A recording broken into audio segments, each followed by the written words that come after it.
In a Blink by Kiki Thorpe. Chapter 6. When the girls awoke the next morning, they found a basket of freshly baked muffins waiting for them outside the willow tree. Tucked inside the basket was a note from Queen Clarion. The note was written in leaf lettering, the secret fairy alphabet. Tink read it for the girls.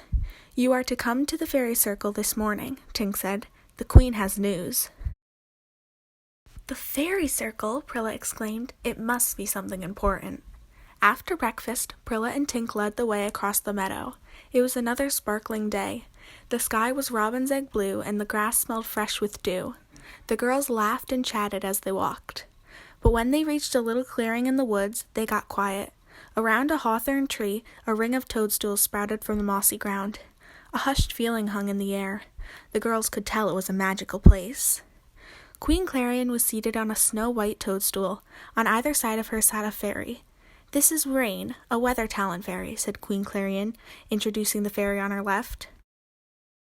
"Rain knows all there is to know about the weather of Neverland. And this is Sky, a seeing talent."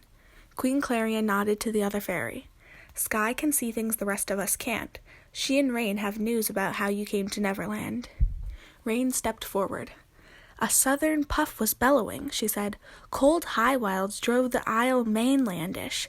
What she means," Sky broke in, "is that we think Neverland rode the waves all the way to your home." "Waves? You mean like the ocean?"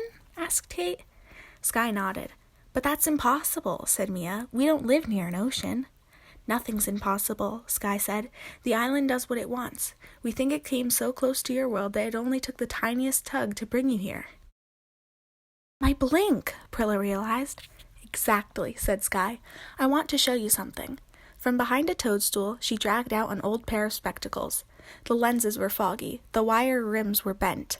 The glasses clearly had seen much better days. "Glasses?" asked Kate. She had been expecting something more exciting. "I found these washed up on the beach one day," Sky explained. "I fixed them with a little fairy magic. Step inside the fairy circle and try them on." As usual, Kate stepped forward first. She stood in the middle of the ring of toadstools. She put on the glasses. Instead of seeing the forest in front of her, she saw a familiar front door. "I can see my house!" she cried. The other girls tried on the glasses too. They all saw their own homes. "But why does it look so misty?" Lainey asked. "The glasses tell you how close to the mainland you are. The farther away you are, the harder it is to see," Sky said. "When will we be close again?" Mia asked. Rain held up something that looked like a pinwheel. It spun in the breeze. "Elephant's running north," she said, watching the wheel spin. "Could be as soon as the sun twixt." "What she means," Sky said, "is that it might be very soon, between the next sunrise and sunset, in fact." When the girls looked puzzled, she added, "Prilla can blink you home tomorrow." "Tomorrow?" Tink said, perking up. That meant her days of clumsy sitting were almost over. She could go back to her workshop.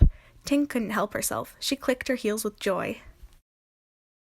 Kate looked around at her friends. Their unhappy faces mirrored what she was feeling.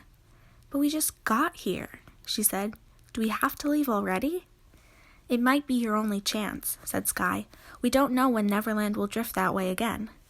"Sky and Rain, you've been very helpful," Queen Clarion told them. The two fairies nodded to the Queen. Then they flew away. As the girls left the fairy circle, Kate felt as if she might cry. "It's no fair," she thought. "We haven't even had an adventure yet." "Well, what would you like to do on your last day in Pixie Hollow?" Prilla asked. She tried to make her voice light, although she felt as sad as the girls did. She was sorry to see them go so soon. "We could go blueberry picking, or leaf boat racing, or maybe wild mushroom hunting." "Flying," Kate said. She hadn't even known she was going to say it. The word popped out of her mouth. But once it had, she knew it with all her heart.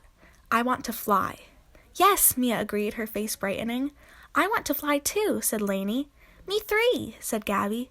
"Gabby, you're too little," Mia began. But Gabby gave her such a glare that Mia shut her mouth. "We want to learn to fly," Kate repeated. "All of us." Prilla looked at Tink, who shrugged. "I don't see why not," Tink said. "I'll ask if Terrence can spare some fairy dust." All the girls cheered. Kate cheered the loudest of all because a plan was starting to form in her mind. It was a crazy, brilliant plan. A plan for returning to Neverland.